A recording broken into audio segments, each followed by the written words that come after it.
Okay, so I am going to share once in our renting experience with you all. तो क्या हुआ था, जब हम लोग यहाँ पे आने के लिए सोच रहे थे, तो हमारा कोई भी नोन नहीं था यहाँ पे, और हमको नहीं पता था कि हम किससे बात करें, कैसे हम क्या चीज़ें करें। तो हम जितनी भी चीज़ें हम सब लोग ऑनलाइन ही हम लोग सर्च कर रहे थे, और उस पर आ रहा था कि हम लोग फेसबुक से या फिर किजीजी से हम लोग अपने रेंट कर सकते हैं। लेकिन तब हमें इतनी नॉलेज नहीं थी, क्योंकि इंडिया के अंदर फेसबुक मार्केट प्लेस नहीं चलता है, यहाँ पर चलता है। तो वहाँ पे हम अगर सर्च भी कर रहे थे तो हमको नहीं आ रही थी चीज़ें।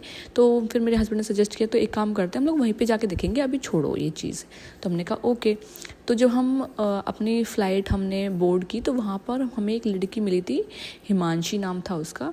एंड अब तो वो हमारे कांटेक्ट में नहीं है, पर तब वो मिली, तो उसने हमें बताया कि आप एक काम करना। उसने हमें एक होटल का नाम सजेस्ट किया कि ये होटल है इस प्लेस पे, आप यहाँ पे चले जाना, ये अच्छा होटल है।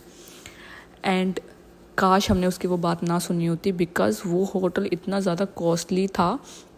एंड हमने वो बुक किया, और हमको सिर्फ 3 दिन के $350 देने पड़े थे, सिर्फ 3 दिन के लिए। 3 भी नहीं, 2.5, क्योंकि शाम को तो हमने चेकआउट ही कर दिया था, मतलब दोपहर के टाइम में चेकआउट कर ही दिया था, क्योंकि वहाँ से। एंड फिर हमने एयरबीएनबी हमने सर्च किया खुद ने ही ऑनलाइन, तो एयरबीएनबी हमको मिला। तो हमने फिर एयरबीएनबी से अपना घर बुक किया। एंड तब हमने सिर्फ 1 बेडरूम बुक किया था। तो जो हमने बुक किया वो हमने सिर्फ 20 डेज़ के लिए बुक किया था। फिर हमने वहाँ की जो ओनर बोल सकते हैं, लैंडलॉर्ड बोल सकते हैं, जो भी थे, उनसे हमने बात की। हमने पूछा कि क्या हम अपना टर्म एक्सटेंड कर सकते हैं यहाँ पे, क्योंकि हमको अभी इतनी ज़्यादा नॉलेज नहीं है एंड हमको नहीं पता है कि कैसे घर हम लोग फाइंड करें। तो उन्होंने कहा कि ठीक है, हाँ हम कर सकते हैं, मंथ टू मंथ बेसिस हम कर लेंगे, और आप दे देना, कोई बात नहीं, इट्स ओके। तो हम तब ऊपर रहते थे, और क्योंकि हमारे पास बेबी था और ऊपर ज़्यादा रूम थे, तो उन्होंने हमसे कहा कि प्लीज़ आप नीचे मूव हो जाओ, क्योंकि ऊपर आप होते हो, आपका बेबी रोता है, तो और लोगों को डिस्टर्बेंस होती है। नीचे आप रहोगे तो आपका प्राइवेट रहेगा। हमने कहा ठीक है, ओके। और उसमें हमारा अटैच वॉशरूम था, तो हमने कहा हाँ चलो ये भी ठीक है, इसके साथ वॉशरूम अपना शेयर नहीं करना पड़ रहा है। रूम प्लस अटैच वॉशरूम था हमारे पास। अगर आपको जानना है कि मैं किस बारे में बात कर रही हूँ, तो मेरी फर्स्ट हाउस जो है रेंट मूव, उसकी आप वीडियो देख लेना, वहाँ से आपको पता चलेगा कि मैं क्या बात कर रही हूँ। ठीक है, उसके बाद क्या हुआ, हम वहाँ पे रहने लगे, मंथ टू मंथ हमको देने लगे। तो हमने अपनी GIC डिपॉजिट कराई थी। जो GIC हमारी डिपॉजिट हुई थी वो 20,000 के आसपास थी। एंड उन्होंने हमें तो हम जो पहला जो उसका लॉट आता है वो बड़ा आता है अमाउंट, उसके बाद फिर आपके इंस्टॉलमेंट्स में आते हैं। तो मेरे हस्बैंड ने मुझे सजेस्ट किया कि दीपिका, ये हमारे पास रहेंगे तो उठ ही जाएंगे हमारे हाथों से, हम एक काम करते हैं, हम इनको 2 मंथ्स का एडवांस दे देते हैं, ताकि फिर हमारे पास एक बैकअप ऑप्शन भी रहेगा। अगर ऐसे हुआ कि हमारे पास जॉब नहीं हुई, कुछ नहीं हुआ, तो हम इनको बोल सकते हैं कि आप वहाँ से एडजस्ट कर लो। तो मुझे भी ये चीज़ ठीक लगी, तो मैंने कहा ओके ठीक है। लेकिन हमसे गलती क्या हुई कि हमने वो दोनों पेमेंट्स एक साथ नहीं दी। हमने पहली पेमेंट हस्बैंड को दी और दूसरी पेमेंट जो थी वो वाइफ को दी। अब वो लोग इतना ज़्यादा आते नहीं थे, हफ्ते में या हम 15 दिन में एक बार वो लोग आते थे, सफाई करते थे थोड़ा बहुत और चले जाते थे, वो वहाँ पे रहते नहीं थे। तो एक बार ऐसे ही हुआ, फिर मई का महीना था एंड हमसे नहीं हुआ रेंट तब अफोर्ड। तो हमने उनसे बोला कि इस महीने हमसे नहीं हो पाएगा, आप प्लीज़ एडजस्ट कर लो। तो उन्होंने कहा कि ऐसे कैसे एडजस्ट कर लें, आपने तो हमको दिया ही नहीं है। उन्होंने 15 दिन तक, उन्होंने पहले वो हमको पागल बुलाते रहे, वो हमसे कहते रहे, हस्बैंड कहते रहा कि हाँ ठीक है मैं वाइफ से बात करूँगा, वाइफ कहती रही हाँ ठीक है मैं हस्बैंड से बात करूँगी। फिर वो कहते रहे कि हमारे पास सब चीज़ों का रिकॉर्ड होता है, हमारे कंप्यूटर में सारी चीज़ें हैं, फाइंडिंग्स हैं, हम लोग सारे रिकॉर्ड्स निकाल के चेक कर लेंगे। उसमें उन्होंने 1 हफ्ता लगा दिया। उसके बाद फिर वो कहते रहे कि हमारे पास CCTV फुटेज है, जब जब आपने पैसे दिए आप प्लीज़ हमें डेट्स बता दो और हम उस हिसाब से हम चेक कर लेंगे। तो हमने जिस दिन विड्रॉल थी हमारे बैंक अकाउंट से, हमने उनको डेट्स भी बताई, वो चेक नहीं कर रहे हैं।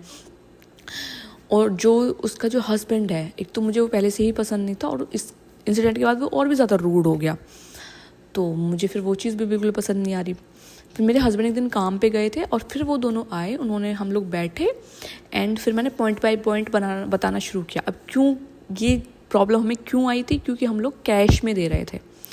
उन्होंने हमसे ऑनलाइन, हमने उनको बोला था कि आप प्लीज़ हमें रिसिप्ट प्रोवाइड करना। उन्होंने कहा था कि हाँ हम आपको रिसिप्ट प्रोवाइड करेंगे। हम भी यहाँ पे न्यू थे तो हमको पता नहीं था। वो हमसे रेंट कैश में लेते रहे, हम भी उनको देते रहे, हमारे पास भी कोई रिकॉर्ड नहीं था, ना ही वो कुछ रिकॉर्ड रख रहे थे। लेकिन हमारे पास मेमोरीज़ थी, जैसे कि हम उनको बोल सकते थे कि जिस दिन स्नो हुई थी आप उस दिन हमसे रेंट लेके गए थे।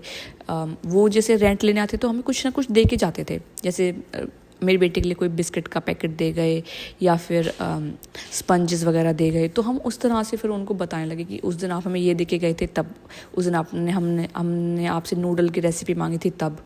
तो इस तरह से हमने उनको रिमाइंड कराया एंड फाइनली वो लोग माने कि हाँ हाँ तुम सही बोल रहे थे। लेकिन उसके बाद भी उनका ठीक नहीं हुआ। उसके बाद फिर वो क्या कहने लगे, क्योंकि चीज़ें फिर थोड़ी ना वो बिल्डअप होने लगी। अब क्या था कि किचन थी, शेयरिंग सबकी थी, लेकिन क्योंकि हम वहाँ पे परमानेंट रह रहे थे और लोग जो थे, एयरबिन था, कोई 5 दिन के लिए आ रहा है, कोई 10 दिन के लिए आ रहा है, कोई 15 दिन के लिए आ रहा है फिर जा रहा है। तो क्योंकि हम वहाँ पे परमानेंट रह रहे थे तो उन्होंने एक तरह से हमारे ऊपर उसको कर दिया था कि क्योंकि तुम लोग हो तो तुम लोग ही किचन साफ़ करोगे, जबकि उसमें आधा से ज़्यादा जो होता था वो उन लोगों का होता था। अब क्योंकि मैंने आपको बताया हम नीचे शिफ्ट हो गए थे, तो ऊपर तो हमारा कोई काम ही नहीं है, लेकिन फिर भी वो हमको कहते थे कि ऊपर का जो लिविंग रूम है वो आप क्लीन करोगे, ऊपर की जो किचन है वो आप क्लीन करोगे, इवन जो बाहर बैकयार्ड है वो आप क्लीन करोगे। एंड उस टाइम पे मैं प्रेग्नेंट थी एंड उसने मुझे आके दिन बहुत रूडली बात की कि आपको ये क्लीन करना पड़ेगा। अब लाइक क्या आप देख पा रहे हो दैट आई एम प्रेग्नेंट। मैंने उसकी वाइफ को कॉल की, उसकी वाइफ ने मुझे कहा कि नहीं आपको करने की कोई ज़रूरत नहीं है, मेरा हस्बैंड तो ऐसे ही बोलता है, कोई बात नहीं, आप माइंड मत करो, ऐसे करके वो करते रहे। फिर उसके बाद फिर उन्होंने हमें और ज़्यादा मैनिपुलेट करना शुरू किया। उन्होंने हमें बोलना शुरू किया कि क्योंकि अब आपकी फैमिली बड़ी होने वाली है, अब 3 से 4 मेंबर्स होने वाले हो, तो हम आपका रेंट बढ़ाएंगे, या तो आप ये छोड़ो और हमारा ये बेसमेंट लो 1800 में, और या तो फिर आप यहाँ पे रह रहे हो तो इसी को ही बढ़ा के 1500 करो। मतलब जगह तो वही है ना, उतना ही है, स्पेस तो नहीं बढ़ रहा है, मेंबर बढ़ रहा है, हमको ही दिक्कत होने वाली है उसमें। लेकिन वो लोग हमको ये कहते थे कि आपका रेंट बढ़ाना पड़ेगा, इंक्रीज़ करना पड़ेगा। फिर हम लोगों ने थोड़ा सर्च किया, हमने अपने टेनेंसी लॉज के लिए हमने उसमें डाला, तो हमें पता चला कि ऐसा तो नहीं होता है। सिर्फ 1 साल में आप मुश्किल से 10% या कुछ 5% आप बढ़ा सकते हो, एकदम से 30% तो आप नहीं बढ़ा सकते हो। तो वो चीज़ हमने उनसे कन्फ्रंट की। फिर थोड़ी चीज़ें ऐसे डेली का थोड़ा बहुत होने लगा। उसके बाद क्या होने लगा कि वो हर चीज़ की फ़ोटोज़ हमें खींच के भेजने लगे कि आप ये कर रहे हैं, आप ये कर रहे हैं, आप ये कर रहे हैं। एक बार इनके फ्रेंड्स आए हमारे से मिलने के लिए। इनके कोई फ्रेंड थे जो दूसरे सिटी में रहते थे, वो हमसे मिलने के लिए हमारे पास आए। एंड क्योंकि हमारे रूम थोड़ा बड़ा था, उसमें हमने 2 बेड्स थे, तो हमको था कि एक बेड पे हम लोग सो जाएंगे, एक बेड पे वो सो जाएंगे। और उसकी जो वाइफ थी, जो वो दिन में आई थी, और उन्होंने देखा था कि हाँ ये यहाँ पे रह रहे हैं, लेकिन उन्होंने उस टाइम कोई बात नहीं की। वो लोग रात को 12 बजे आए एंड रात को 12 बजे आके हमसे बोलने लगे कि आपको एक्स्ट्रा मनी देनी पड़ेगी, आप ऐसे इनको यहाँ पे रोक नहीं सकते हो। तो हमने कहा कि आप दिन में थे, आपने तब क्यों नहीं बोला हमको। मैं कहा अब रात में आप प्लीज़ बात मत करो, आप सुबह आना, हम आपको सुबह बात करते हैं।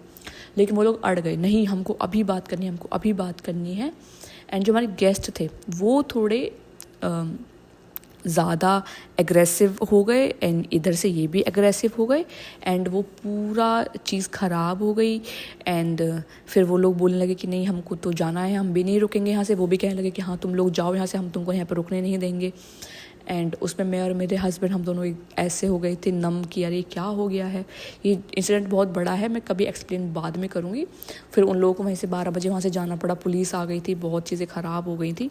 एंड इसी चीज़ को हमको देखते हुए फिर हमको लगा कि नहीं अब तो यहाँ पे रहना बिल्कुल भी नहीं है। एंड फाइनली मेरी डिलीवरी हुई एंड उसके बाद फिर हम लोगों ने जो है सर्च करना शुरू किया। एंड उस बीच में क्या हुआ था, जो मेरी जो वाइफ थी वो उसके जो फादर हैं उनका डेथ हुआ था। एंड मैंने उसको फ़ोन किया कि हाउ आर यू, आपकी मेंटल हेल्थ कैसी है, आप कैसे हो, ऐसे करके मैंने उससे पूरा बात किया।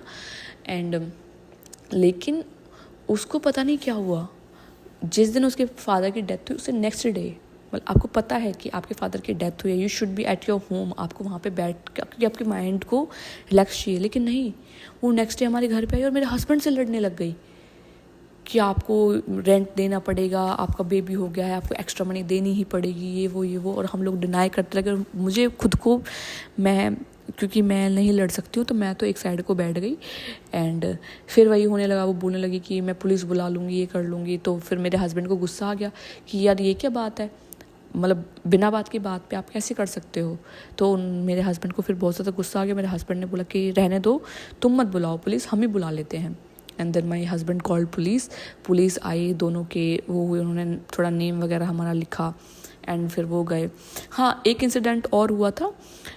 ये चीज़ 2 बार हो चुकी थी कि लाइट चली जाती है एंड जो लाइट के जो स्विच बोर्ड्स थे जो जिसमें होते हैं वो हमारे रूम में थे। तो एक बार जब पहले हुआ था वो शायद मई के आसपास हुआ था, तब उन्होंने कुछ नहीं कहा था क्योंकि सब चीज़ें ठीक चल रही थी तब। लेकिन वही सेम चीज़ जब नवंबर में हुई तो उन लोगों ने पुलिस बुला दी और क्या बोला कि हम लोग पावर ऑफ कर रहे हैं, हम लोग पावर कट कर रहे हैं, जबकि फॉल्ट उनकी किसी वायरिंग में आ रहा था। एंड उन्होंने कहा कि इनके रूम में ये इलेक्ट्रिकल पैनल्स हैं, ये लोग घर की लाइट्स बंद कर रहे हैं। मतलब हाउ डम लाइक मेरे 2 छोटे बच्चे हैं उसी रूम के अंदर। एक तो आपने हमें इतनी डेंजरस जगह पर रोका हुआ जहाँ पे इलेक्ट्रिकल पैनल्स है पूरी वॉल पे, एंड फिर आप हमारे ऊपर वो भी लगा रहे हो। और क्या होता था वहाँ पे कि उसको रेंट लेना है तो रेंट लेने आप ऐसे नहीं आ सकते हो, आपको बताना पड़ता है। जहाँ पे हम अभी रह रहे हैं हमारे लैंडलॉर्ड बहुत अच्छे हैं, वो हमें बता के आते हैं कि हमको आपके घर पे आना है, क्या हम आ सकते हैं ऐसे। लेकिन वो क्या करते थे, वो मतलब रात को 11 बजे 12 बजे ठक ठक करते थे गेट पे। अगर हमने लॉक किया है तो ठीक है, अगर हमने अपना गेट लॉक नहीं किया हुआ है तो बस सीधा गेट ओपन करते थे और अंदर आ जाते थे।